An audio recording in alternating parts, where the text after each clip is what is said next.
Slick back.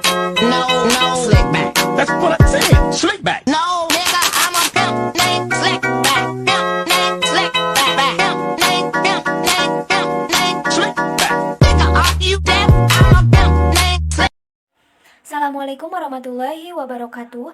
Di sini saya akan menjelaskan tentang apa itu rekonsiliasi fiskal, cara perhitungannya, hakikat rekonsiliasi, teknik rekonsiliasi, trade-off akuntansi, dan lain sebagainya.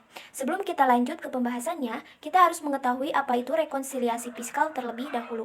Rekonsiliasi fiskal adalah suatu cara terjadinya perbedaan yang terdapat dalam laporan keuangan komersial yang disusun berdasarkan sistem akuntansi keuangan dengan laporan keuangan yang disusun berdasarkan sistem fiskal. Laporan keuangan komersial berfungsi untuk menilai keadaan keuangan di sektor swasta dan kinerja ekonomi pada umumnya. Sementara itu, laporan keuangan fiskal berfungsi dalam menghitung pajak. Selanjutnya, di sini ada bagan pajak perusahaan. Yang pertama, ada pemotongan PPh pasal 23 atas penghasilan jasa. Sifat dari PPh pasal 23 adalah pemotongan dalam artian penerimaan penghasilan yang dikenakan PPh pasal 23 dipotong terlebih dahulu PPh pasal 23 oleh pemberi penghasilan. Kemudian, ada pajak bumi dan bangunan. PBB adalah pajak yang dikenakan atas kepemilikan atau pemanfaatan tanah dan bangunan. Selanjutnya, ada bea materai. Adalah pajak yang dikenakan atas dokumen seperti surat perjanjian, akta notaris, serta kwitansi pembayaran, surat berharga, dan efek yang membuat jumlah uang atau nominal di atas jumlah tertentu sesuai dengan ketentuan. Kemudian ada bea perolehan hak atas tanah dan bangunan atau BPHTB. Adalah pajak yang dikenakan atas perolehan hak atas tanah dan bangunan. Selanjutnya, ada pajak penghasilan pasal 21 adalah pemotongan pajak atas penghasilan yang diterima oleh seorang wajib pajak pribadi atas pekerjaan, jasa, atau kegiatan yang dilakukan di dalam negeri. Kemudian, ada pajak pertambahan nilai atau PPN adalah pajak yang dikenakan atas konsumsi barang kena pajak atau jasa kena pajak orang pribadi, perusahaan, maupun pemerintah yang mengkonsumsi barang kena pajak atau jasa kena pajak dikenakan PPN. Selanjutnya, ada Kantor Pelayanan Pajak atau KPP adalah unit kerja Direktorat Jenderal Pajak yang bertugas melayani perpajakan masyarakat. Kantor Pelayanan Pajak akan berlangsung berhubungan dengan wajib pajak sebagai instansi dari DPJ. Selanjutnya, kas negara adalah tempat penyimpanan uang negara yang ditentukan oleh Menteri Keuangan selaku bendahara umum negara untuk menampung seluruh penerimaan negara dan untuk membayar seluruh pengeluaran negara. Selanjutnya, di sini di tabel perhitungan pajak perusahaan. Untuk menghitung pajak perusahaan, dasarnya adalah penghasilan, kemudian ada beban untuk mendapatkan penghasilan kena pajak. Cuman di dalam prakteknya tidak mungkin perusahaan ini membuat dua pencatatan antara akuntansi yang tersendiri dan pajaknya tersendiri juga, sehingga di dalam praktek pencatatan itu cuma satu, yaitu pencatatan akuntansi. Maka rekonsiliasi fiskal akan belajar tentang bagaimana dari pencatatan akuntansi kita ketemu penghasilan kena pajak. Selanjutnya, hakikat rekonsiliasi. Pelaksanaan pembukuan berdasarkan kebijakan akuntansi perusahaan berbeda dari ketentuan perpajakan. Perbedaan keduanya terdapat dalam pengakuan pendapatan dan biaya antara standar akuntansi keuangan dan undang-undang perpajakan. Perbedaan tersebut disebabkan karena adanya perbedaan waktu dan perbedaan tetap. Terdapat dua macam penyesuaian fiskal, yaitu penyesuaian fiskal positif dan penyesuaian fiskal negatif. Perbedaan timbul terkait pengakuan pendapatan dan beban di laporan laba rugi atau pendapatan konsep penghasilan. Tujuan utama dari pengakuan pendapatan dan beban dalam suatu entitas yaitu agar dapat menyajikan laba secara wajar dalam laporan laba rugi sehingga tidak menimbulkan kerugian bagi pengguna laporan. Pihak-pihak yang berkepentingan juga dapat menilai posisi keuangan dan presentasi dan prestasi kerja yang dicapai. Penyesuaian diperlukan untuk menghitung penghasilan kena pajak dari laba akuntansi yang telah dilaporkan perusahaan. Tujuannya yaitu sebagai pertimbangan dalam pengambilan keputusan penting perusahaan, terutama yang berhubungan dengan keuangan perusahaan atau kelangsungan hidup perusahaan. Menciptakan hal baru bagi perusahaan untuk meningkatkan kualitas kinerja perusahaan. Selanjutnya ada teknik rekonsiliasi. 1. Rekonsiliasi dilakukan dengan membuat laporan laba rugi fiskal dari laporan laba rugi akuntansi. Laporan laba rugi akuntansi disesuaikan dengan koreksinya untuk mendapatkan nilai pendapatan atau beban menurut fiskal. Cara ini tepat untuk tujuan pajak. Rekonsiliasi fiskal merupakan salah satu komponen dalam proses pelaporan pajak. Itu sebabnya kenapa rekonsiliasi fiskal penting untuk pelaporan SPT tahunan pajak badan. Terdapat beberapa tujuan dari rekonsiliasi fiskal ini, diantaranya untuk memeriksa kembali draft laporan keuangan sebelum diserahkan ke DJP, untuk meminimalisir kesalahan dalam membuat laporan keuangan, untuk mengurangi terjadinya kesalahan dalam perhitungan pajak yang dapat menyebabkan kerugian. Yang kedua, koreksi fiskal dilakukan dengan menambahkan atau menerangkan nilai koreksi dari laba sebelum pajak. Teknik koreksi ini disajikan dalam catatan atas laporan keuangan. Adapun laporan keuangan komersial digunakan dalam penilaian kinerja ekonomi serta keadaan finansial sebuah perusahaan swasta.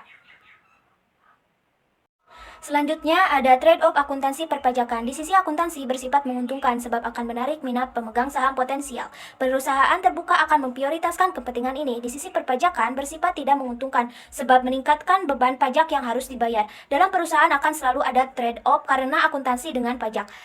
Ketika laba perusahaan tinggi, maka akan membuat perusahaan senang karena bisnisnya bagus dan labanya besar. Tapi laba yang tinggi akan dibarengi dengan pajak yang besar juga. Jadi kesimpulannya, kalau mau pajaknya tidak besar, ya labanya tidak tinggi. Sehingga disinilah adanya trade-off. Jika ingin pajaknya rendah, maka penghasilannya harus rendah juga. Latar belakang perbedaan dan siden pajak ditetapkan oleh otoritas yang berbeda dengan tujuan yang berbeda. Titik perbedaan antara akuntansi dan pajak tidak hanya terjadi di Indonesia, namun juga terjadi di negara lain. Penelitian pajak terkait book tax gap. Apa penyebab book tax gap? Timbul karena adanya perbedaan pengakuan penghasilan dan biaya antara ketentuan akuntansi dan perpajakan sehingga timbul perbedaan permanen dan temporer. Apa akibat terjadinya book tax gap? Persistensi laba, persistensi retum, nilai informasi book tax gap.